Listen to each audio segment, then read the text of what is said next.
विभागीय सहसंचालक उच्च शिक्षण कोल्हापूर हे कार्यालय या ना त्या कारणानं नेहमीच चर्चेत असतं.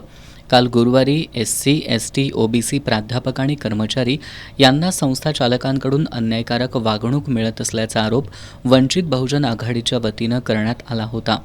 तर आज युवक विद्यार्थी पालक प्रवेश हक्क आणि संरक्षण संघटनेच्या वतीनं बेकायदेशीर शिक्षक कर्मचारी भरतीमुळं मागासवर्गीय समाजावर अन्याय होत असल्याचा आरोप करण्यात आलाय.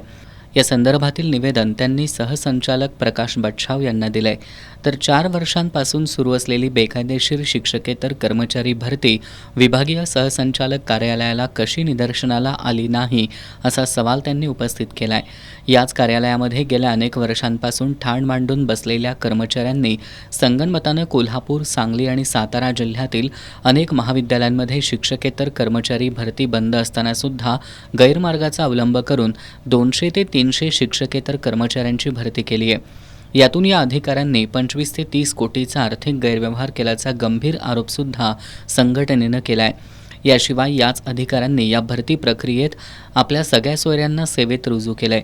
अनेक ठिकाणी खोटे दस्तऐवज तयार केलेत. शासनानं वर्ग 4चं पद निरसित केलं असताना सुद्धा गेल्या 4 वर्षात ग्रंथालय परिचर आणि शिपाई यांची भरती करण्यात आली आहे.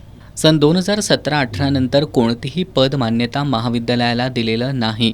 तरी देखील रिक्त असणाऱ्या पदांवर कर्मचारी भरती करणं हे कितपत योग्य आहे असा सवाल संघटनेनं उपस्थित केलाय. आरक्षणासंदर्भातील कोणतेही नियम न पाहता सेवा वर्ग करण्यात आल्यात. त्यामुळं मागासवर्गीय तरुणांवर अन्याय होत असून महिनाभरात याबाबत कार्यवाही झाली नाही तर धरणं आंदोलन करू असा इशारा संघटनेनं दिलाय.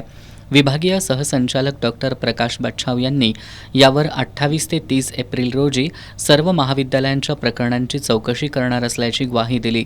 मात्र डॉक्टर बच्छाव यांनी कॅमेऱ्यासमोर याबाबत बोलणं टाळलंय. यावेळी कार्याध्यक्ष अविनाश माने, उपाध्यक्ष गौरव पवार, निमंत्रक प्रतापसिंह शेटे, सुभाष घाटगे, विनोद डुणुंग, पप्पू जाधव, शेखर वडणगेकर आदी उपस्थित होते.